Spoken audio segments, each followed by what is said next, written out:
আসসালামু আলাইকুম। আজকে ভেক্টরের যেই পার্টটা নিয়ে আলোচনা করব সেটা হচ্ছে পদার্থবিজ্ঞানে ক্যালকুলাস এবং ভেক্টর অপারেটরের ব্যবহার। তো প্রথমে আসা যাক হচ্ছে ক্যালকুলাস কি। ক্যালকুলাস হচ্ছে গণিত শাস্ত্রের এমন একটা শাখা যেখানে পরিবর্তন নিয়ে আলোচনা করা হয়। তাহলে পরিবর্তন, বললাম পরিবর্তন, তাহলে কীরকম পরিবর্তন? ধরো একটা বস্তু আছে, আমার কাছে একটা জিনিস আছে, আমি কি করব, এই জিনিসটাকে ক্ষুদ্র ক্ষুদ্র অংশে ভাগ করব। এইভাবে ধরো অনেক ক্ষুদ্র ক্ষুদ্র অংশে ভাগ করব।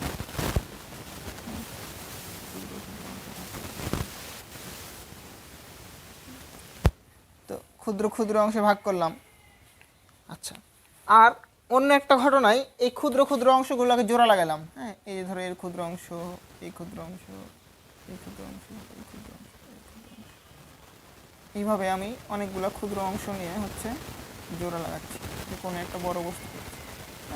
আচ্ছা, তো এইরকম দুইটা ঘটনা থাকতে পারে। একটা হচ্ছে একটা কোনো জিনিসকে ক্ষুদ্র ক্ষুদ্র অংশে ভাগ করছি, আর অন্য ঘটনায় হচ্ছে কি ক্ষুদ্র ক্ষুদ্র জিনিস নিয়ে একটা বড় জিনিস তৈরি করছি। হ্যাঁ, আচ্ছা, তাহলে ক্যালকুলাসের আবার দুই ধরনের আছে ক্যালকুলাস। একটা হচ্ছে ডিফারেন্সিয়াল ক্যালকুলাস।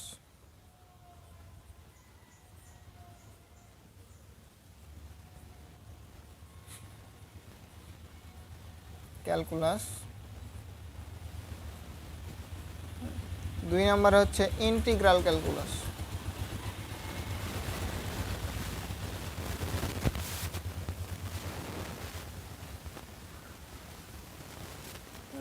তো ডিফারেন্সিয়াল ক্যালকুলাস মানে হচ্ছে কোনো কিছুকে ক্ষুদ্র ক্ষুদ্র অংশে ভাগ করব, আর ইন্টিগ্রাল ক্যালকুলাস মানে হচ্ছে কোনো একটা বড় অনেক ক্ষুদ্র ক্ষুদ্র জিনিস থাকবে, সেইগুলোকে একসাথে নিয়ে আমরা হচ্ছে বড় একটা জিনিস তৈরি করব। হ্যাঁ, তো এই যে ক্যালকুলাসটা আমরা হচ্ছে উচ্চতর গণিতে খুব ভালোভাবে শিখবো। এখন আমাদের ভেক্টরের ক্যালকুলাস জানার জন্য যতটুকু আলোচনা করার দরকার আমরা হচ্ছে ততটুকুই আলোচনা করব। হ্যাঁ, আচ্ছা, তাহলে প্রথমে আসা যাক হচ্ছে ডিফারেন্সিয়াল ক্যালকুলাস কী তাহলে। হ্যাঁ, আচ্ছা, ডিফারেন্সিয়াল ক্যালকুলাস, তাহলে আমি বললাম কি ডিফারেন্সিয়াল ক্যালকুলাস মানে হচ্ছে ক্ষুদ্র ক্ষুদ্র অংশে ভাগ করা।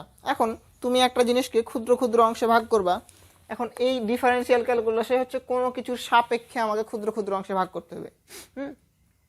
ধরো আমি তোমাকে একটা রাশি দিলাম, ঠিক আছে, ধরো এইরকম x⁴n। এইবার x⁴n হচ্ছে ধরো একটা বড় জিনিস কল্পনা করো। এবার x⁴n কে আমাকে ক্ষুদ্র ক্ষুদ্র অংশে ভাগ করতে হবে, এবং তা হচ্ছে কোনো কিছুর সাপেক্ষে। আমি যদি বলি যে এই x⁴n কে x এর সাপেক্ষে ক্ষুদ্র ক্ষুদ্র অংশে ভাগ করব। হ্যাঁ, ধরো এরকম একটা জিনিস, একটা বস্তু, ধরো এইটা দৈর্ঘ্য, হ্যাঁ দৈর্ঘ্য, এটা বলছি প্রস্থ, ঠিক আছে। তুমি যদি এটাকেও ক্ষুদ্র অংশে ভাগ করতে চাও তাহলে অবশ্যই তোমাকে খেয়াল করতে হবে তুমি দৈর্ঘ্য বরাবর ভাগ করতে চাও নাকি প্রস্থ বরাবর ভাগ করতে চাও। এই টাইপের জিনিসগুলো বলছি যে আমরা সাপেক্ষ ধরে নিতে হবে, যে এর সাপেক্ষে আমরা ভাগ করব, ঠিক আছে। আচ্ছা, তাহলে এটা আমি তো একটা বস্তু দেখালাম। এখন যদি আমি কোনো রাশি দেখাই, গাণিতিক রাশি, ধরো x⁴n, এটাকে আমার হচ্ছে কি ক্ষুদ্র ক্ষুদ্র অংশে ভাগ করা লাগবে। তাহলে এখন কি কোনো কিছুর সাপেক্ষে ভাগ করা লাগবে না, তো আমি ধরে নিলাম এটাকে x এর সাপেক্ষে ভাগ করব। তো ওই ঘটনাটাই হচ্ছে এরকম d(dx of x⁴n)। হ্যাঁ, তাহলে এখন দেখো আবার চলে আসছে কি d(dx of x⁴n)। তাহলে আবার আমাদের এখন জানতে হবে d কি, dx কি। আচ্ছা, তো dx হচ্ছে x এর ক্ষুদ্র পরিবর্তন। ক্ষুদ্র মানে একেবারেই ক্ষুদ্র পরিবর্তন, হ্যাঁ, শূন্যের কাছাকাছি। আচ্ছা, তাহলে এই হচ্ছে ডিফারেন্সিয়াল ক্যালকুলাসের এই একটা হচ্ছে অপারেটর, হ্যাঁ, ddx।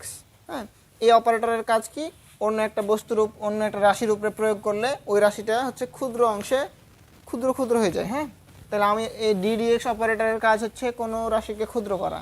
তাহলে ddxটা কার উপরে প্রয়োগ করছি, x⁴n। এখন তোমাদের এই সূত্রটা মাথায় রাখতে হবে যে ddx of x⁴n যদি হয় তাহলে আমার যে মানটা পাবো, এই অপারেটরের কাজ কি, কোনো রাশির উপরে প্রয়োগ করলে আবার হচ্ছে নতুন একটা রাশি তৈরি করবে, নতুন একটা মান পাবো। তাহলে আমার ddx অপারেটরটা মানে প্রয়োগ হচ্ছে x⁴n এর উপরে। যদি হয় তাহলে আমাদের একটা সূত্র আছে যে x এর পাওয়ারটা সামনে আসবে, তাহলে x এর পাওয়ার কত, n। তারপরে আবার x লিখে x এর পাওয়ার এবার কমায় দেবো 1, তাহলে কি এখানে আসবে x⁴n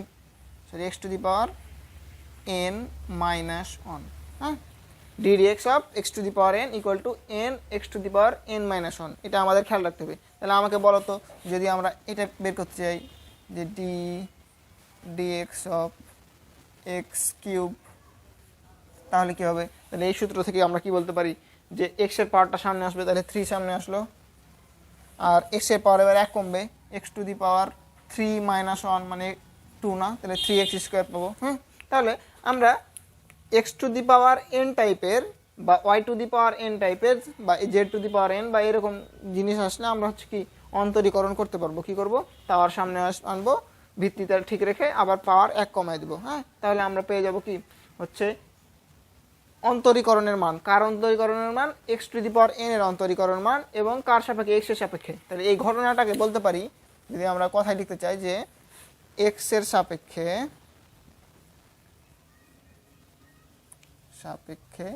x to the power n এর অন্তরীকরণ। আর অন্তরীকরণ করলে মানটা কি পাবো? মানটা হচ্ছে n x to the power n minus 1। আচ্ছা, এইবার আসা যাক হচ্ছে ইন্টিগ্রাল ক্যালকুলাস বা ইন্টিগ্রেশন যেটাকে বলা হয়। হ্যাঁ, তো এই জিনিসটা কি বলেছিলাম, যে ক্ষুদ্র ক্ষুদ্র অংশকে আমরা যুক্ত করে বড় একটা অংশের তৈরি করব। হ্যাঁ, তো ধরে নাও তোমার কাছে ক্ষুদ্র একটা জিনিস আছে, সেটা হচ্ছে dx।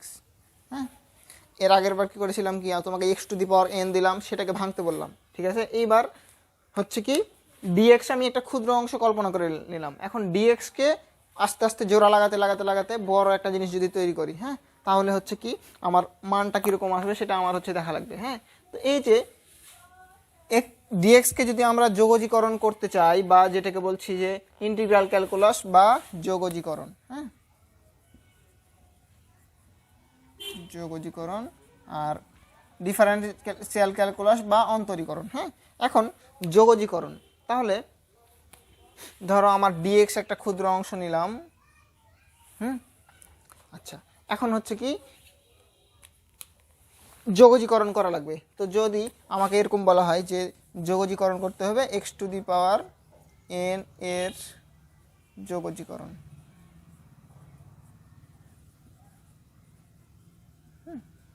করো,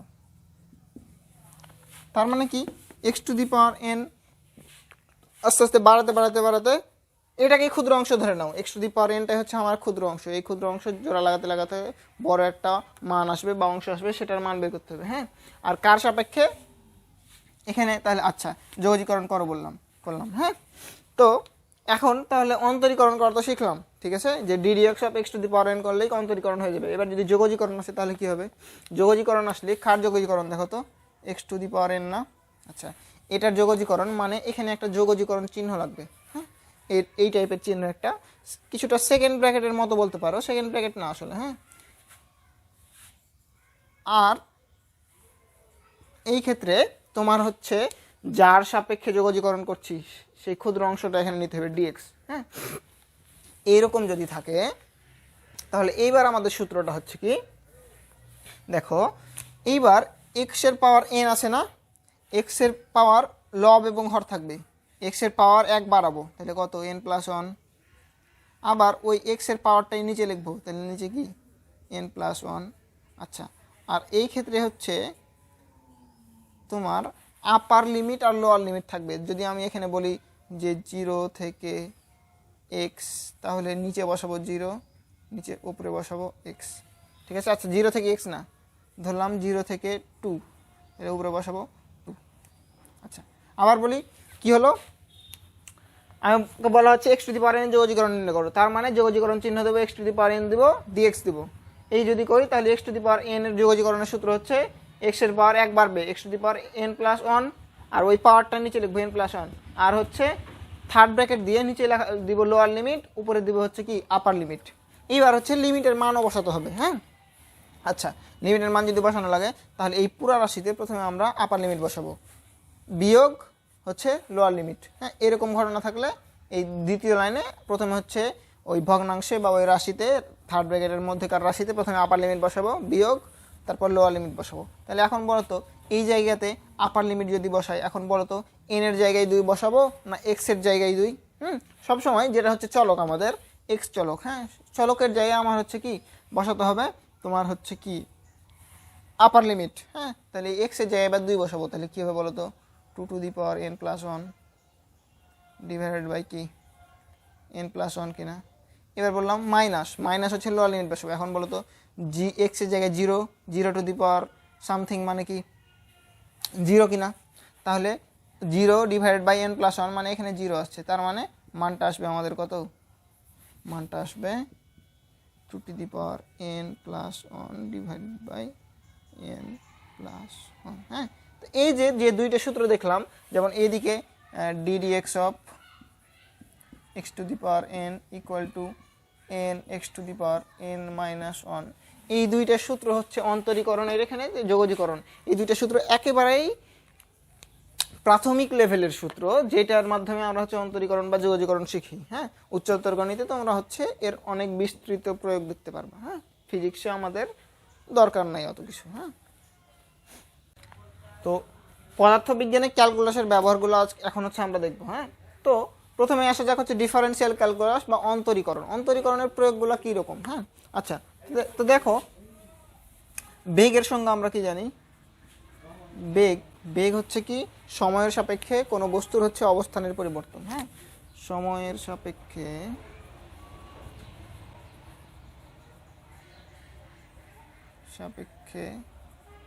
অবস্থানের পরিবর্তন, বা বলা হয় যে অবস্থানের পরিবর্তনের হার, মানে অবস্থানের পরিবর্তন ডিভাইডেড বাই হচ্ছে কি সময় অথবা সরণ ভাগ সময়, হ্যাঁ, যেটাই বলি না কেন। তাহলে বেগকে আমরা বললাম ধরো ভি দ্বারা প্রকাশ করলাম, ইকুয়াল টু হচ্ছে অবস্থানের পরিবর্তন মানে হচ্ছে সরণ, ধরে নিলাম x1 অবস্থান থেকে x2 অবস্থানে গেল ডেল এক্স, ঠিক আছে, সময়ের পরিবর্তন না ডেল টি দেখা যায়। তো এখন এই পরিবর্তন, এই যে অবস্থানের পরিবর্তন বা সরণ আর সময়ের পরিবর্তন, এই পরিবর্তনগুলো যদি অনেক ক্ষুদ্র হয়, শূন্যের একেবারে কাছাকাছি হয়, তখন আমরা ডেল চিহ্নের বদলে আমরা ডি চিহ্ন ব্যবহার করতে পারি, ঠিক আছে, dx/dt। এই জিনিসটা এখন কি দাঁড়ালো দেখো তো, dx/dt মানে সময়ের সাপেক্ষে x এর পরিবর্তনের হার না, ঠিক আছে, x এর পরিবর্তন মানে কি অবস্থানের পরিবর্তন বা সরণ, হ্যাঁ। তাহলে আমরা এই জিনিসটা কি বলছি যে সময়ের সাপেক্ষে অবস্থানের বা সরণের, তো বললাম কি সরণের অন্তরীকরণ না, অন্তরীকরণ, এটা হচ্ছে কি সময়ের সাপেক্ষ সময়ের সরণের অন্তরীকরণ। এইবার যদি আমরা ত্বরণের কথা চিন্তা করি, ত্বরণ কী হবে বলো তো, এখন বলো ত্বরণ মানে হচ্ছে কি বেগ ভাগ সময় না, তাহলে কি বেগ ভাগ সময়, হ্যাঁ। তো তোমার হচ্ছে বেগের পরিবর্তন, হ্যাঁ, বেগের পরিবর্তন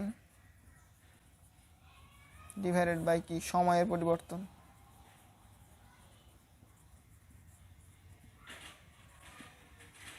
তো বেগের পরিবর্তন del v by del t. এখন যদি আমার ক্ষুদ্র পরিবর্তন কল্পনা করি তাহলে কি আসবে বলো তো, ডিভি বাই ডিটি। তার মানে কি বোঝাচ্ছে দেখো, ত্বরণ হচ্ছে সময়ের সাপেক্ষে কি বেগের অন্তরীকরণ, হ্যাঁ, সময়ের সাপেক্ষে বেগের অন্তরীকরণ যখন করব তখন পাবো ত্বরণ, আর সময়ের সাপেক্ষে সরণের অন্তরীকরণ যখন করব তখন পাচ্ছি কি বেগ। তাহলে এই যে জিনিসটা কি হচ্ছে, সময়ের সাপেক্ষে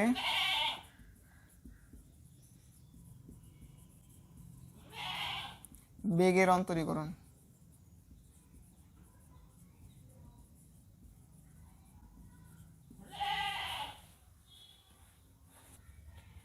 তো আমরা কি জানলাম, দুইটা জিনিস জানলাম, এটা আমি মুছে দিলাম, হ্যাঁ।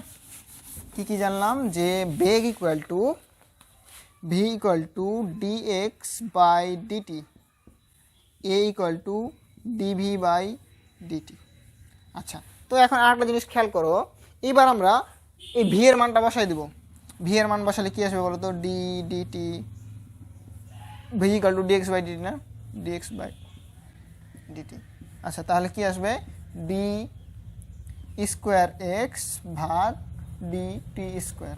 তো এই জিনিসটা বোঝাচ্ছে কি, এই জিনিসটার মানে হচ্ছে সময়ের সাপেক্ষে সরণের 2 বার অন্তরীকরণ, হ্যাঁ। প্রথমে একবার অন্তরীকরণ করব, তারপরে একবার অন্তরীকরণ করব। তাহলে শেষমেশে আমরা কি দেখলাম, সময়ের সাপেক্ষে সরণের হচ্ছে কি অন্তরীকরণ, সেটা হচ্ছে বেগ, সময়ের সাপেক্ষে বেগের অন্তরীকরণ সেটা হচ্ছে ত্বরণ, অথবা সময়ের সাপেক্ষে সরণের দুইবার অন্তরীকরণ ইকুয়াল টু হচ্ছে কি ত্বরণ। তাহলে এইগুলো হচ্ছে আমার কি পদার্থবিজ্ঞানে দেখো ক্যালকুলাসের ব্যবহার কিনা, পদার্থবিজ্ঞানে এগুলো হচ্ছে ক্যালকুলাসের ব্যবহার। তো আমরা হচ্ছে একটা যদি সমীকরণ ধরে নিই, ধরো কোনো বস্তু কণার হচ্ছে অবস্থানের সমীকরণ বা সরণের সমীকরণ আমি দিয়ে দিলাম কি এক্স ইকুয়াল টু এরকম 4t³ plus 2t² plus 5t+2। এটা বলে দিলাম কি হচ্ছে একটা বস্তুর অবস্থান নির্দেশ করে দিলাম এক্সের সাহায্যে, ঠিক আছে। এটা হচ্ছে একটা বস্তুর অবস্থান নির্দেশ করছে, আর যেই চলকের মাধ্যমে প্রকাশ করছে সেটা হচ্ছে টি, ঠিক আছে। এখন এখান থেকে বললো যে সরণ না বেগ ও ত্বরণ নির্ণয় করো, বেগ ও ত্বরণ নির্ণয় করো। তাহলে আমরা একটু আগে শিখে আসলাম কি অবস্থানকে সময়ের সাপেক্ষে অন্তরীকরণ করলে সেটা হয়ে যাবে কি বেগ। তাহলে ভি ইকুয়াল টু ডিএক্স ভাগ ডিটি। এখন দেখো তো ডিটি অফ, এবার এক্স এর মান বসে দিতে পারি না, 4t³ plus 2t² plus 5t+2। আচ্ছা, এখন আমরা ঝামেলায় পড়ে গেলাম, আমরা তো ডিডিএক্স শিখেছি, ঠিক আছে, ডিডিটি তো শিখিনি। তো তুমি টিকে এক্স কল্পনা করে নাও না কেন, টিকে যদি এক্স কল্পনা না করো এটা কি হবে, ডিডিএক্স অফ 4t এর জায়গায় x, 4x³ plus 2x² plus 5t+2। তার মানে ব্যাপারটা হচ্ছে এরকম, এই যে হরের ডি এর সাথে যা থাকবে এখানেও তার যদি সমীকরণ হয় তাহলে আমরা x⁴n টাইপের সূত্র ফেলতে পারি। তাহলে আমাকে বলো তো, যোগ চিহ্ন আকারে আছে না, তো হচ্ছে অন্তরীকরণের এই হচ্ছে একটা রুল, যেটা হচ্ছে প্রত্যেকটা রাশির উপরে আমরা হচ্ছে কি অন্তরীকরণ প্রয়োগ করতে পারবো, আর হচ্ছে মাঝখানে চিহ্নগুলো সেম থাকবে। তাহলে আমি প্রথমে 4t² হচ্ছে সূত্র প্রয়োগ করবো, ডিডিটি অফ 4t² মানে হচ্ছে 3 সামনে চলে আসবে, আর 4 সামনে আছেই, তাহলে 3 4 কত হবে 12। আবার বলছি এই 3টা সামনে গুণ আকারে আসবে, তো x⁴n এর ক্ষেত্রে সামনে 1 ছিল, ওই জন্য 1 এর সাথে ওই nটা গুণ করলে nই হচ্ছিল, কিন্তু এবার এখানে 4 আছে না, 4 আছে আর 3টা এখানে চলে আসবে, তাহলে 3 4 12 t⁴, এবার 3 আছে, একটা পাওয়ার কমিয়ে কত দিলাম 2, ঠিক আছে, যোগ চিহ্ন আছে, যোগ চিহ্ন রেখে দিলাম, এবার 2 সামনে আসবে, 2 2 নেই 4, t² হয়ে গেল t, এবার 5, এবার বলতো t এর পাওয়ার সামনে আসলে কত 1, 1 গুণিত 5 5, আর t এর পাওয়ার 1 ছিল, এবার t⁴0 যদি করি তার মানে 1, আর এই যে 2 কে অন্তরীকরণ করলে হবে 0, হ্যাঁ, কারণ এখানে কোনো x নাই, ঠিক আছে। তাহলে আমরা পেয়ে গেলাম কি, দেখো তো এইটা ছিল অবস্থানের সমীকরণ, আর এটা হয়ে গেল কি বেগের সমীকরণ না, টি এর সাপেক্ষে। এখন টি ইকুয়াল টু যে কোনো একটা রাশি মান বসায় দিলে আমি কি বেগের মান পেয়ে যাবো। আচ্ছা, এইবার হচ্ছে ত্বরণ নির্ণয় করতে বলেছে।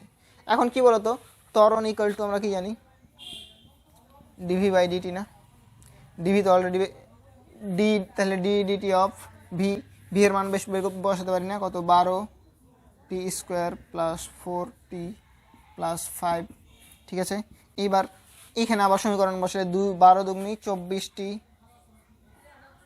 প্লাস 4, তাই আছে না, 4টিকে অন্তরীকরণ করে দেখবে পাবে হচ্ছে 4, 5কে অন্তরীকরণ করলে পাবো 0।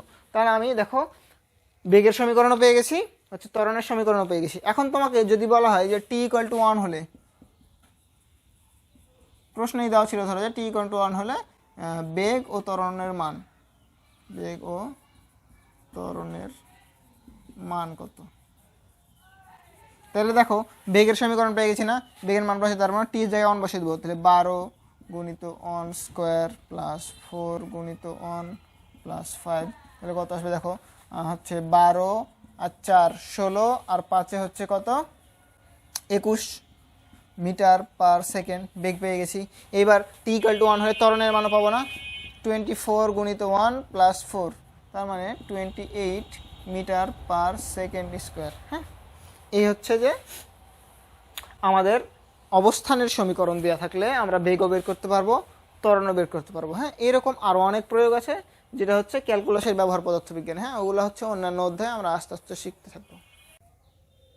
তো ভেক্টর ক্যালকুলাস দেখবো। হ্যাঁ, তার আগে জানতে হবে হচ্ছে ভেক্টর অপারেটর কি, বা যে কোনো অপারেটর। হ্যাঁ, তো হচ্ছে যে গাণিতিক প্রকাশ বা চিহ্নের দ্বারা মোট কথা অপারেটরের কাজ হচ্ছে কি একটা রাশির উপরে প্রয়োগ যদি করো অপারেটরটাকে, তাহলে নতুন একটা রাশি তৈরি হবে। সেটা এখানে লেখা আছে যে গাণিতিক প্রকাশ বা চিহ্নের দ্বারা একটি রাশিকে অন্য একটি রাশিতে রূপান্তর করা যায় তাকে হচ্ছে অপারেটর বলে। হ্যাঁ, তো ভেক্টর ক্যালকুলাসে আমাদের জানতে হবে ভেক্টর ডিফারেন্সিয়াল অপারেটর জিনিসটা কি। হ্যাঁ, তো ভেক্টর ডিফারেন্সিয়াল অপারেটরটাকে বলছি হচ্ছে এইরকম চিহ্ন, উল্টা ত্রিভুজের মতো। হ্যাঁ, উপরে হচ্ছে আমি তীর চিহ্ন দিলাম। এখন কেন তীর চিহ্ন দিলাম? যেহেতু এটা ভেক্টর ডিফারেন্সিয়াল অপারেটর, তাহলে নিজেও একটা ভেক্টর রাশি হওয়া লাগবে। হ্যাঁ, এই হচ্ছে তার মান আর এই হচ্ছে দিক নির্দেশ করছে। হ্যাঁ, তো এই জিনিসটা মানে হচ্ছে আই ক্যাপ। আই ক্যাপ আমরা কি বলেছিলাম? এক্স অক্ষ বরাবর একক ভেক্টর আই ক্যাপ, হ্যাঁ, del x plus J cap del Y plus কে ক্যাপ হচ্ছে ডেল জেড। আচ্ছা, এখন দেখো তো আমি এই যে ডেল চিহ্নটা দিয়েছি, আগে কিন্তু ছিল ডি চিহ্ন। হ্যাঁ, ডি কিন্তু এখন ব্যবহার করছি কি এরকম না, দুইটা আলাদা আলাদা না। আচ্ছা, এটাই বোঝায় হচ্ছে অন্তরীকরণ, পূর্ণ অন্তরীকরণ, আর এই চিহ্নটা বোঝাচ্ছে আংশিক অন্তরীকরণ। হ্যাঁ, তো আংশিক অন্তরীকরণ কি জিনিসটা আমরা হচ্ছে আস্তে আস্তে দেখবো। হ্যাঁ, তো এই হচ্ছে আমার অপারেটর, যে অপারেটরটা অন্য কোনো রাশির উপর প্রয়োগ করলে ওই রাশি হচ্ছে পরিবর্তন হয়ে নতুন রাশি তৈরি হবে। হ্যাঁ, সেটা হচ্ছে i del x plus j del Y plus K cap del z. হ্যাঁ, তাহলে এই জিনিসটাও একটা কিন্তু ভেক্টর রাশি। দেখো তো এই যে আই জে কে আছে না, তাহলে অবশ্যই তাদের একটা নির্দিষ্ট দিক আছে, একটা মান আছে, সরি মান না মানে দিক আছে। হ্যাঁ, তাহলে এই একটা ভেক্টর অন্য একটা ভেক্টরের উপর প্রয়োগ করলে নতুন একটা ভেক্টর রাশি তৈরি হবে, সেটা হচ্ছে কি ভেক্টর ডিফারেন্সিয়াল অপারেটর। আচ্ছা, তো অবস্থান ভেক্টর আমি দিয়ে দিলাম হচ্ছে আর X I cap Y J cap K Z K cap কে অন্তরীকরণ করে কিভাবে হচ্ছে বেগ ও ত্বরণ পাওয়া যায়। এখন আমরা কি বলেছিলাম বলতো যে অবস্থানের সময়ের সাপেক্ষে অবস্থানের পরিবর্তন বা dx of t equal to হচ্ছে কি বেগ। তো আমরা এখানে এক্সের জায়গায় আর বসালে কি ডি আর বাই ডিটি বলতে পারি না? তাহলে কী হবে বলতো, d dt of x i plus y j plus z K cap. তাহলে এখন কিভাবে প্রয়োগ করব? আচ্ছা, তো তাহলে এখন বলো কি ওই যে যোগের যেই ধর্মটা দেখলাম অন্তরীকরণের, তাহলে প্রত্যেকটার ক্ষেত্রে দেখতে পারি না যে d dt of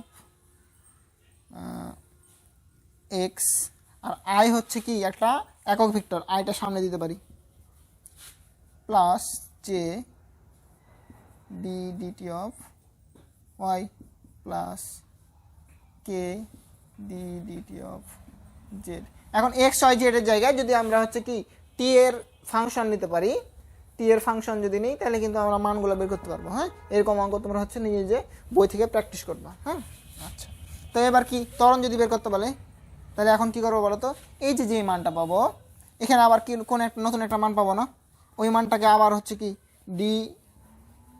DT of V করবো না, বা এরকম ডিটি অফ ভি করবো, তাহলে কিন্তু মান পেয়ে যাব। হ্যাঁ, তো ধরো আমি এই জায়গায় এক্সের জায়গায় আবার এবার আমরা হচ্ছে কি এক্স দিব না, কি দিব, ধরো এখানে দিলাম টি স্কোয়ার, এই জায়গায় দিলাম 2t, এই জায়গায় দিলাম টি কিউব। ঠিক আছে, এইবার যদি আমরা বেগ বের করতে চাই তাহলে কি বলতো, ডি ডিটি অফ আর না, তার মানে ডি ডিটি, আচ্ছা d dt of T square I plus 2t J plus T cube K. ঠিক আছে, এখন যদি করে ফেলি দেখো প্রত্যেকটার ক্ষেত্রে আমরা হচ্ছে কি অন্তরীকরণ করবো। টি স্কোয়ারের জায়গায় কি 2t না, 2t I cap plus 2 J cap plus কি 3t স্কোয়ার কে ক্যাপ না, পেয়ে গেছি। তাহলে এটা হচ্ছে কি আমার নতুন একটা জিনিস, যে অবস্থান ভেক্টরকে অন্তরীকরণ করলে পাচ্ছি কি বেগ ভেক্টর পাচ্ছি না, বেগ ভেক্টরের এটা হচ্ছে কি বেগ ভেক্টরটা প্রকাশ করছি, এর মানও কিন্তু আমরা নির্ণয় করতে পারি। হ্যাঁ, আচ্ছা, এবার যদি ত্বরণ হয়, ত্বরণ কি বলতো বলেছিলাম ডিভি বাই ডিটি না, আচ্ছা তাহলে ডি ডিটি অফ ভি এর মান পেয়ে গেছি। দেখো 2t I cap plus 2 J cap plus 3t square k cap. এখন এবার হচ্ছে কি টি এর সাপেক্ষে অন্তরীকরণ করলে কি 2t হয়ে যাবে কি 2 2i প্লাস, এবার 2কে অন্তরীকরণ যদি করে টি এর সাপেক্ষে, তার মানে 0, তাহলে যে সম্পর্কিত কোনো রাশি থাকবে না, এখানে 0 লেখার দরকার নেই, লিখলাম না, 3t স্কোয়ার হয়ে যাবে, 3 দুগুণী 6 টি কে ক্যাপ। তাহলে দেখো আমরা ত্বরণ ভেক্টর আর বেগ ভেক্টর পেয়ে গেছি। এখন যদি তোমাকে বলা হয় যে বেগ ভেক্টর আর ত্বরণ ভেক্টরের মান বের করতে, এখন এই টাইপের যদি থাকে আই জে কে সম্পর্কিত যদি হচ্ছে ভেক্টর থাকে, তাহলে আর মান বের করতে পারবো না। এই জায়গায় ভি এর মান কি বলো কত, তো √, আই এর সহগ 2t whole square plus J এর সহগ 2 স্কোয়ার প্লাস কে এর সহগ 3t স্কোয়ার হোল স্কোয়ার, যা মান আসবে তাই, এটা তোমরা হচ্ছে ক্যালকুলেশন করে ফেলবে। এ এর মান কত হবে বলো তো, এ এর মান হবে কত, দেখো 2 আছে না, 2 square plus 6t whole square, যা মান আসবে তাই। এবার টি এর মান যদি দেওয়া থাকে টি ইকুয়াল টু 1 2 3 বা যে কোনো একটা মান দেওয়া থাকে, আমরা হচ্ছে কি বেগের মানও বের করতে পারবো, ত্বরণের মানও কিন্তু বের করতে পারবো। হ্যাঁ, তো এইরকম হচ্ছে আমাদের কিন্তু আসতে পারে পরীক্ষায়। হ্যাঁ, আচ্ছা, তো ভেক্টর অপারেটরের ব্যবহার, হ্যাঁ 3 রকম রাশি আছে, গ্রেডিয়েন্ট, ডাইভারজেন্স, কার্ল। হ্যাঁ, তার আগে আমাদের জানতে হবে স্কেলার ক্ষেত্র কি, ভেক্টর ক্ষেত্র কি। হ্যাঁ, তো ক্ষেত্রের সাথে সংশ্লিষ্ট ভৌত গুণ যদি স্কেলার হয় তবে তাকে স্কেলার ক্ষেত্র বলে। এখন ক্ষেত্র জিনিসটা কি, ধরো আমরা পড়েছি না তড়িৎ ক্ষেত্র, চৌম্বক ক্ষেত্র, কোনো ক্ষেত্রফল বা অন্য কোনো কিছু। হ্যাঁ, তো সেইগুলার ভৌত ধর্ম যদি হয়, ধরো তড়িৎ ক্ষেত্রের ভৌত ধর্ম কি, তড়িৎ প্রবাহের দিক। ধরো চৌম্বক ক্ষেত্রের ধর্ম কি, চৌম্বক ধর্ম। হ্যাঁ, চৌম্বক ধর্ম যদি দিক থাকে তাহলে সেটা হচ্ছে কি ভেক্টর ক্ষেত্র। আবার যদি হচ্ছে দিক না থাকে সেই ধর্মটার, সেটা হচ্ছে কি স্কেলার ক্ষেত্র। হ্যাঁ, আচ্ছা, তাহলে স্কেলার ক্ষেত্রের সঙ্গে কি, ক্ষেত্রের সাথে সংশ্লিষ্ট ভৌত গুণ যদি স্কেলার হয় তবে তাকে স্কেলার ক্ষেত্র বলে। তাহলে ভেক্টর ক্ষেত্র পারবে না তোমরা, ভেক্টর ক্ষেত্র তোমরা লিখে ফেলবা হচ্ছে কি ক্ষেত্রের সাথে সংশ্লিষ্ট ভৌত গুণ যদি কি ভেক্টর হয় তবে তাকে এখানে স্কেলার হবে। হ্যাঁ, ভেক্টর ক্ষেত্র বলে, যদি ভেক্টর হয় তাহলে ভেক্টর ক্ষেত্র, আর ভৌত গুণ যদি স্কেলার হয় তাহলে হচ্ছে কি স্কেলার ক্ষেত্র। হ্যাঁ, তো চলে আসে হচ্ছে গ্রেডিয়েন্ট। হ্যাঁ, তো গ্রেডিয়েন্ট হচ্ছে এমন একটা রাশি, হ্যাঁ যেটা হচ্ছে, দেখো গ্রেডিয়েন্ট হলো একটি ভেক্টর ক্ষেত্র, ঠিক আছে। তাহলে গ্রেডিয়েন্ট কি, একটা ভেক্টর ক্ষেত্র যা অধিক রাশির সর্বাধিক বৃদ্ধির হার নির্দেশ করে। এখন অধিক রাশি মানে কি, সদিক রাশি আর অধিক রাশি। সদিক রাশি ছিল মানে ভেক্টর রাশি, আর অধিক রাশি ছিল কি স্কেলার রাশি। হ্যাঁ, তাহলে এটা হচ্ছে কি স্কেলার রাশির উপর প্রয়োগ হবে। গ্রেডিয়েন্ট হলো একটি ভেক্টর ক্ষেত্র, গ্রেডিয়েন্ট নিজে ভেক্টর ক্ষেত্র, কিন্তু সেটা নির্দেশ করবে অধিক রাশির সর্বাধিক বৃদ্ধির হার। হ্যাঁ, তো ধরে নাও ফাই। হ্যাঁ, ফাই হচ্ছে এক্স ওয়াই জেড এর একটা ফাংশন। ফাই হচ্ছে একটি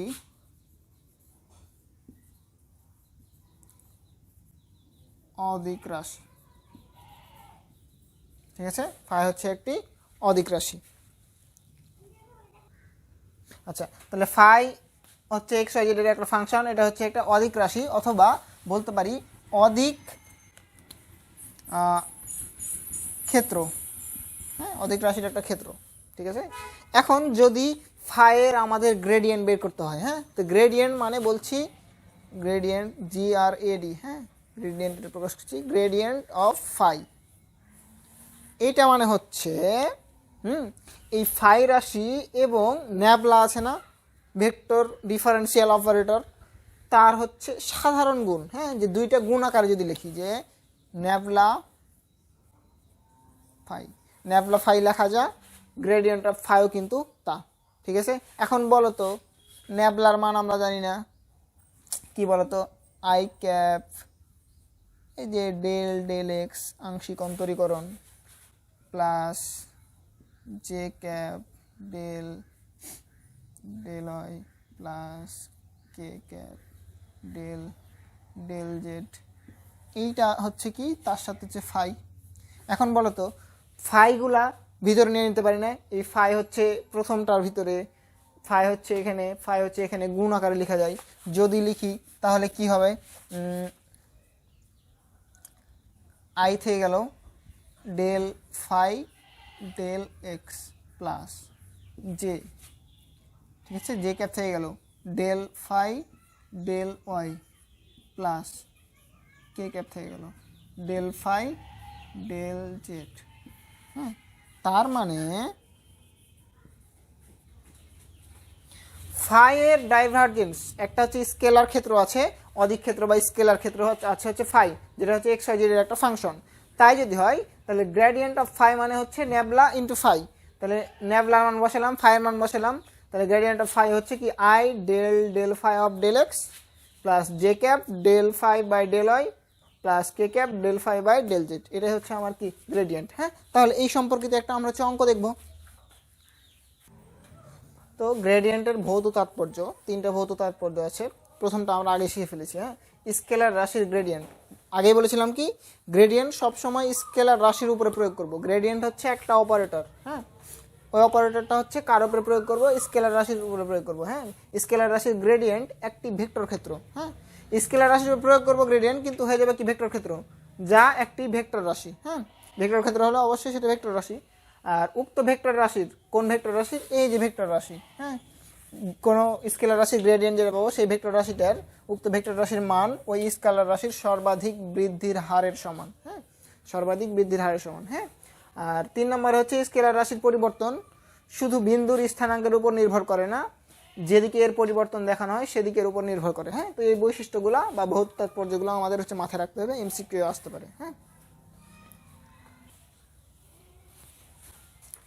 তো একটা অঙ্ক দেখবো হচ্ছে যদি a equal to x square i cap plus 4y z j cap minus x Z square k cap, এটা হচ্ছে একটা ভেক্টর রাশি দেওয়া আছে। হ্যাঁ, এবং ফাই হচ্ছে 2z minus x square Y হয়, তাহলে অন মাইনাস 1 বিন্দুতে এ ডট ন্যাবলা ফাই নির্ণয় করো। হ্যাঁ, তাহলে এখন ফাই হচ্ছে একটা কি স্কেলার ক্ষেত্র।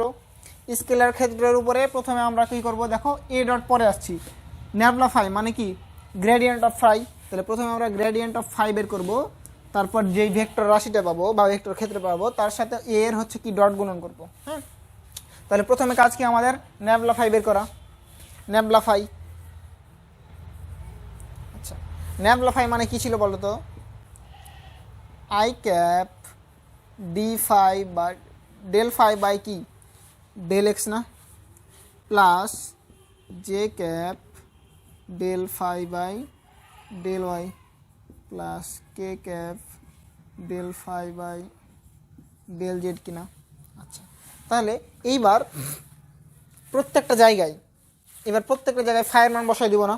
তাহলে প্রত্যেকটা জায়গায় যদি ফায়ের মান বসায় i cap del del x of phi মানে কত 2z minus x square y plus J cap d d y of 2z minus x square y plus K cap del del z of 2z minus x square y. আচ্ছা, এইবার আসা যাক হচ্ছে D, তো আমরা জানি হচ্ছে অন্তরীকরণের ক্ষেত্রে ডি ব্যবহার করা হয়, আর ডেল ব্যবহার করা হয় আংশিক অন্তরীকরণের ক্ষেত্রে। হ্যাঁ, তো একটা জিনিস খেয়াল রাখবো যে আংশিক অন্তরীকরণের ক্ষেত্রে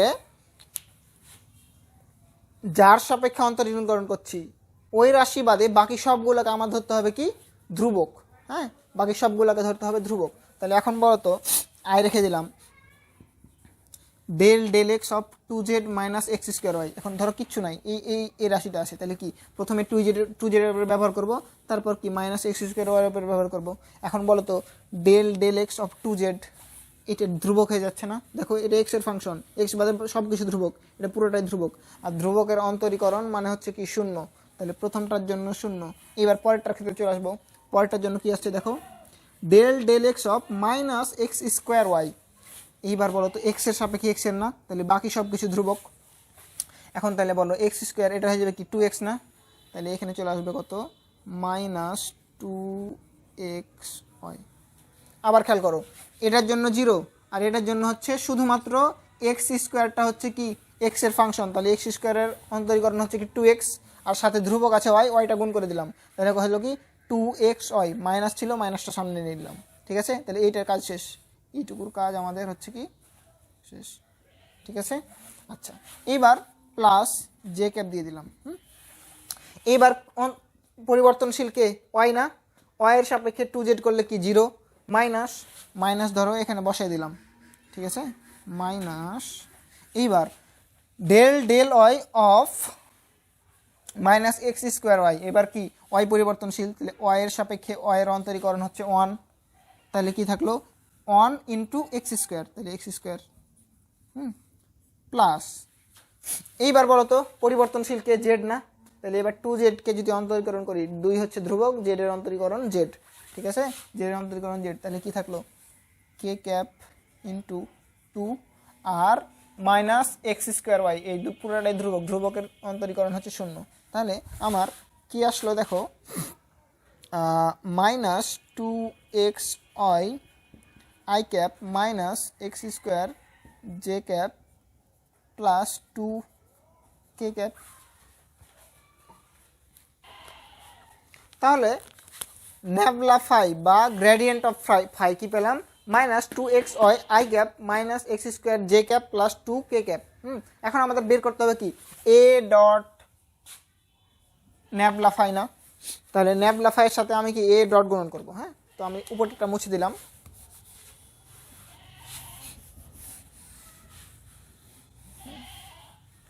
এবার A dot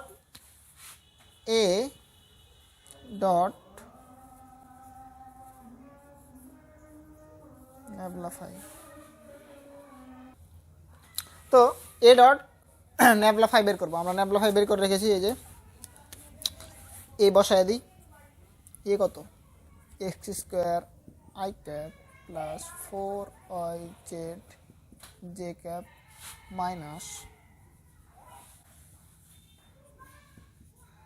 minus x Z square k cap. এটার সাথে ডট গুণন কার, ন্যাবলাফাই, ন্যাবলাফাই মানে minus 2x y i cap minus x square j cap plus 2 k cap, ঠিক আছে। আচ্ছা, তাই যদি হয় এইবার ডট গুণন কি আয়ের সহগের সাথে আয়ের সহগের গুণ, তাহলে x square into minus 2x y, তাহলে মাইনাস 2x কিউব ওয়াই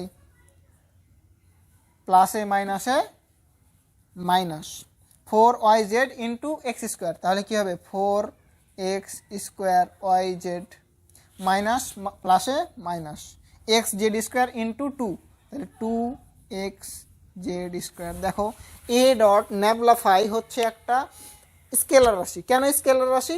এটা হচ্ছে একটা ভেক্টর রাশি, এই ন্যাবলাফাই ভেক্টর রাশি, দুইটা ভেক্টর রাশি ডট গুণ মানে হচ্ছে আমরা হচ্ছে একটা স্কেলার রাশি পাবো। হ্যাঁ, স্কেলার গুণ মানে স্কেলার রাশি পাবো। এখন এটা হচ্ছে কি A dot ন্যাবলাফাই।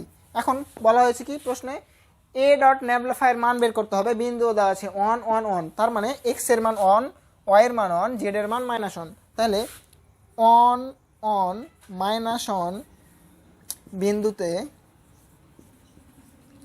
A dot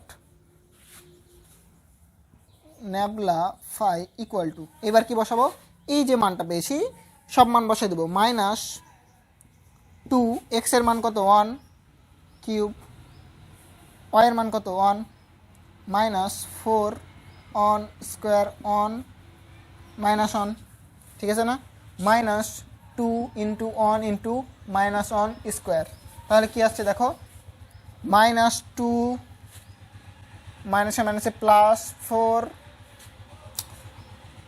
minus 2, তাহলে কত আসছে দেখো -2 0 না, এটা হচ্ছে এ ডট ন্যাবলাফাইয়ের মান হচ্ছে কত আমরা পেলাম 0। হ্যাঁ, 0 না পেয়ে অন্য কিছুও পেতে পারো। হ্যাঁ, তো এইভাবে অঙ্কগুলো করা লাগবে।